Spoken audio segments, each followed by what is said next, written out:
Shalom and welcome once again to Pearls of the Torah. I'm Moreh Matan, Pastor Matt McKeown, and it's my joy to be with you this week, as it is every week when we get together and study the Torah. This week we are in Parashat Vayishlach, and this is a pivotal turning point in the life of Jacob. We not only see him meeting his brother Esau for the first time in a long while, him being very nervous about it. We have the wrestling match that Jacob has. We have the incident of falling upon the neck of Jacob to kiss him. Is it really sincere? All of these things are at play here. The terrible tragedy of Dinah, the sister, happens in this Torah portion. All sorts of things. And so let's just dive right in. I appreciate you joining with me every single week. Please subscribe to this channel if you have not done so already, and please share this video so that as many people as possible can be blessed by it. So we could call the thoughts today for Parashat Vayishlach struggles and spiritual encounters. Struggles and spiritual encounters. First, we're going to look at Jacob's preparation for meeting his brother Esau. First, we're going to look at Genesis chapter 32 in the first several verses here and look at certain aspects or points that we could see in the Torah portion here in chapter 38. It says there in chapter 32, verse 8. It says there in chapter 32, and Jacob was greatly afraid and distressed. As he's preparing to meet Esau, he has two of these different emotions. And in the Hebrew, these, just like in English or in any other language, these are two different emotions, being afraid and being distressed. And as you know, this Torah cycle, we are looking at the commentary of the Or HaChaim, and he mentions that it's important that the Torah gives these two distinctive words for the emotions that Jacob is feeling at this time. He has what the Or HaChaim will refer to as a dual response of being afraid and being distressed. And it reflects two different concerns. He was afraid by being killed by Esau. He's afraid of being killed by Esau, but he himself is distressed at the thought of killing others, even if it's in self-defense. So the Or HaChaim mentions Jacob's righteousness. You know, he is described when we first meet him as a young adult, as an ish tam, as a pure man, a righteous man, a man who is innocent. And the Or HaChaim emphasizes this righteousness, this innocence, noting that even the thought of taking a life, even justifiably, troubled him deeply.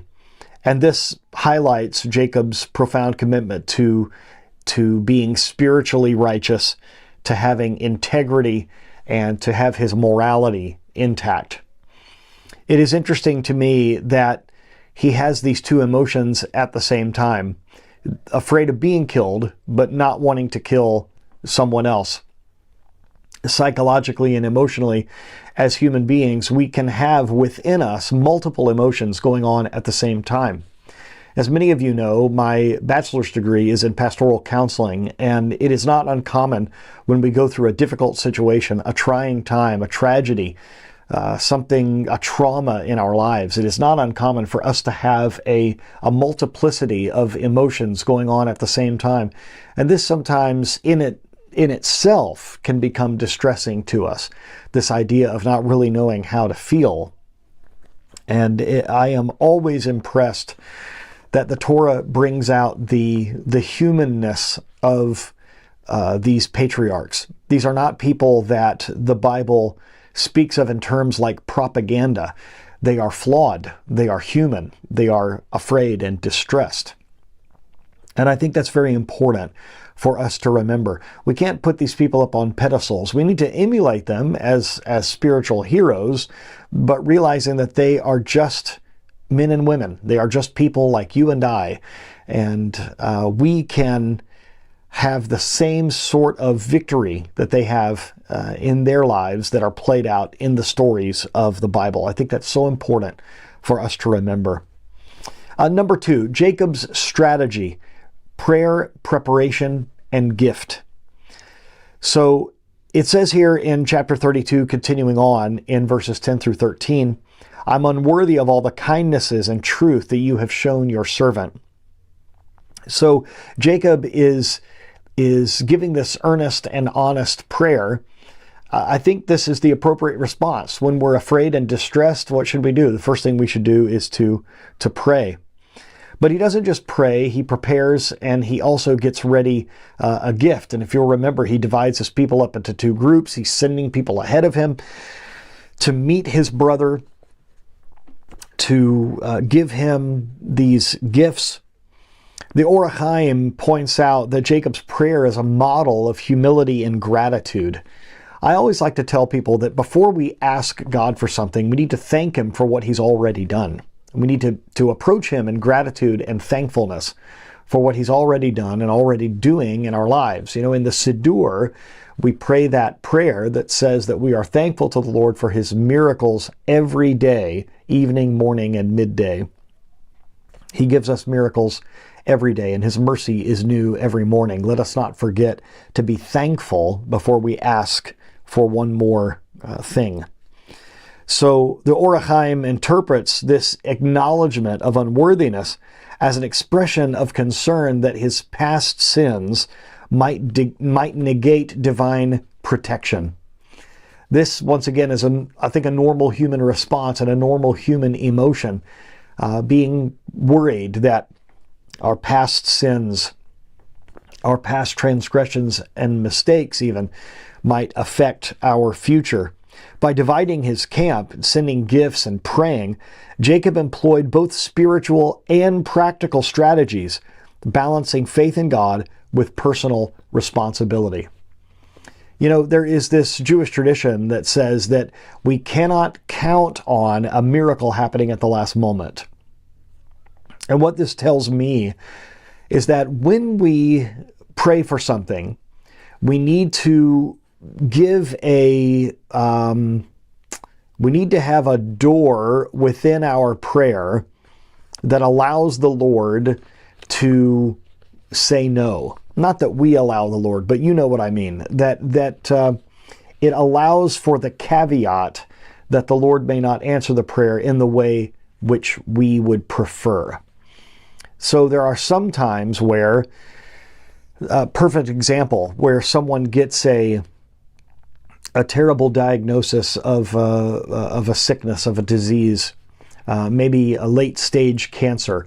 They get a horrible diagnosis, and sometimes what I will tell them is we need to pray for God's complete healing, but we also need to prepare mentally that if we are not healed, that we need to make sure that we are doing those types of things that make every day count, that we need to be preparing for every eventuality, and we need to make sure that we are, especially if we have children or grandchildren, and we need to make sure that our loved ones know how much we care and that we are saying the things that we need to say, just in case the Lord decides not to give a miraculous healing, and this may be the way that we leave this earth.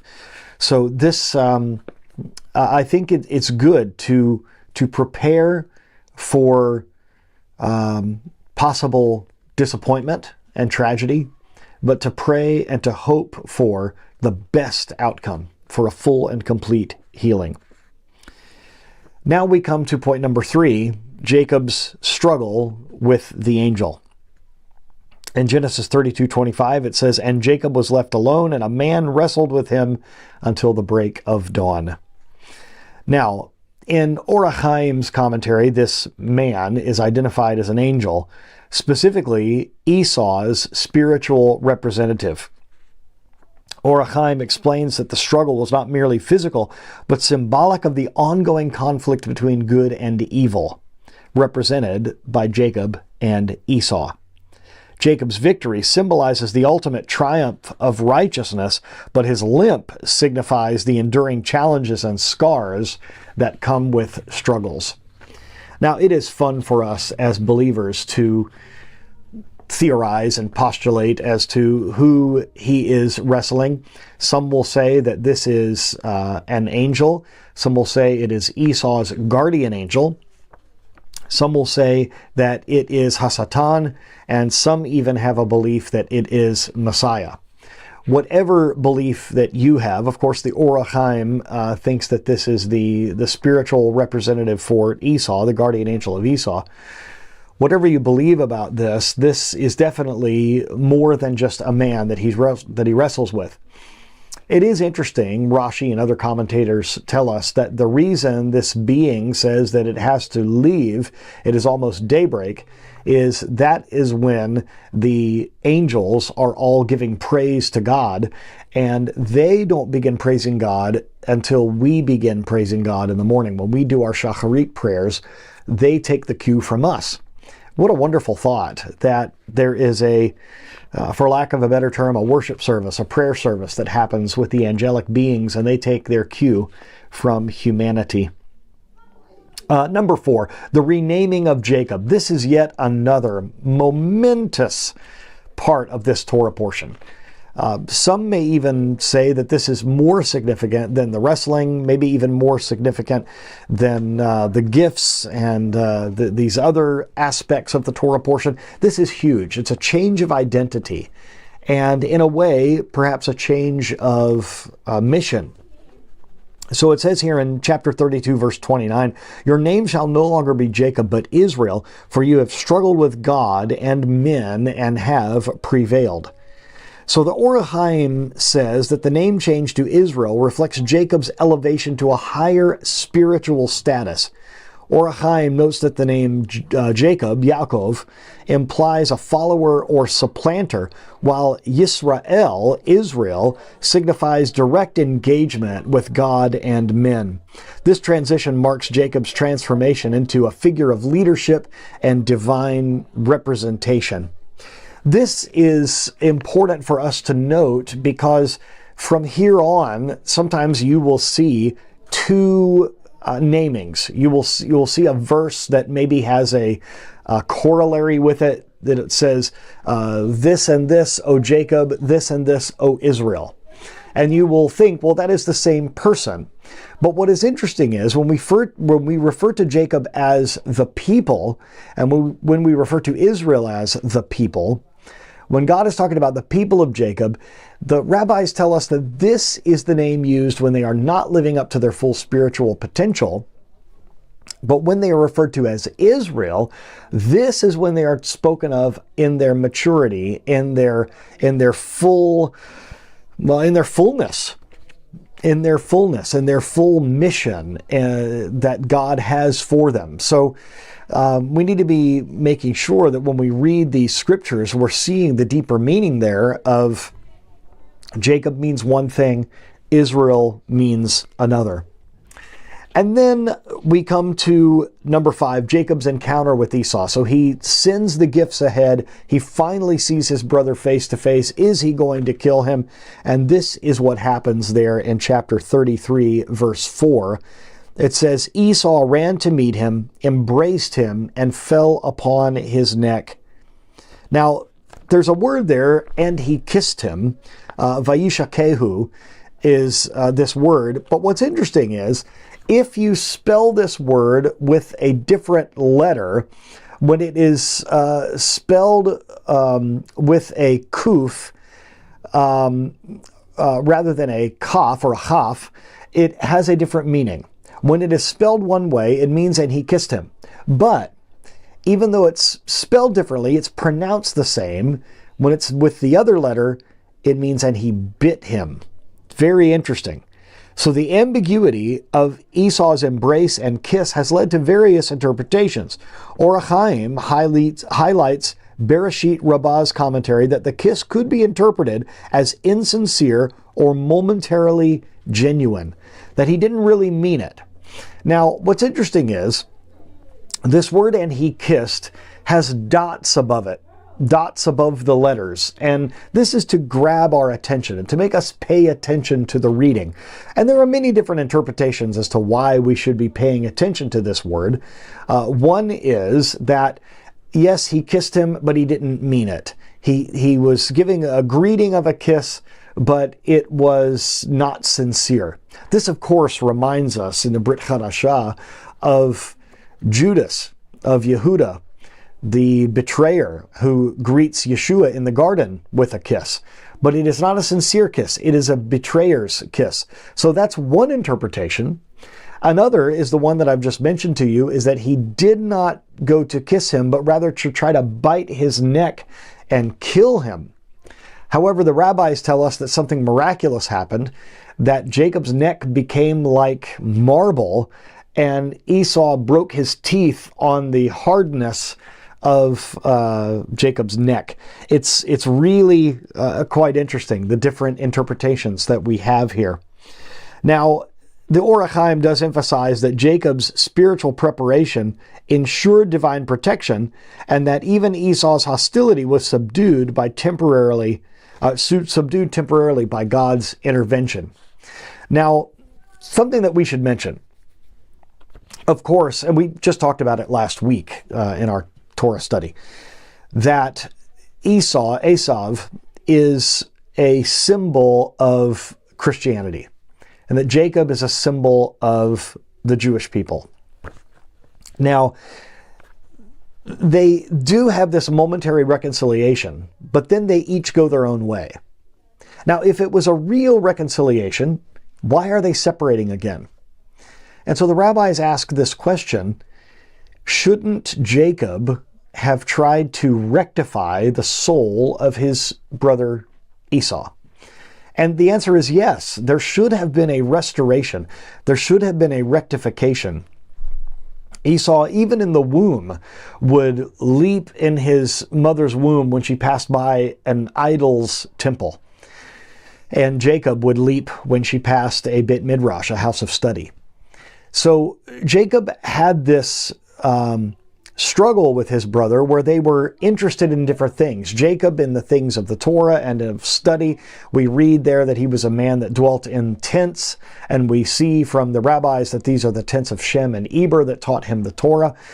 But we see Esav being bloodthirsty. We see him being someone who loves violence, loves blood. We talked last week about how he hunted down and killed Nimrod, this evil king. So there is this tendency toward idolatry and toward evil and toward bloodshed that Esau has, that Jacob should have rectified. And I'm not saying this just on my own. This is something that Rabbi Shapira has taught us, that there should have been this rectification. And so what Rabbi Shapira and other Messianic leaders are doing, people that are Jews that have come to the Messiah, what they are doing in these last days is what Jacob should have done. They are doing this reconciliation and this rectification of bringing Esau, or we could call him Edom, back to the God of Israel. And this is something that we as Gentiles, we're like Ovadia, we are like Obadiah, who was a member of this house, of this people of Edom, but he prophesied against Edom. He rose up from among the people and prophesied against them and urged them to repent. And so this is something that we all have a part in. If we're Jewish, we need to be playing the part of Israel, of Jacob. And if we are Gentiles, if we're Christians, then we need to be doing the part of Obadiah, of Ovadia, that we need to be making this rectification. We've talked many times in Zechariah chapter 8 about the grabbing the tzitziot of the Jew, but what is interesting is, what Rabbi Shapira will tell us is, yes, the Gentile has to grab the garment of the Jew, but the Jew has to extend his garment so that it can be grasped. What a tremendous picture on the partnership that needs to happen in these last days.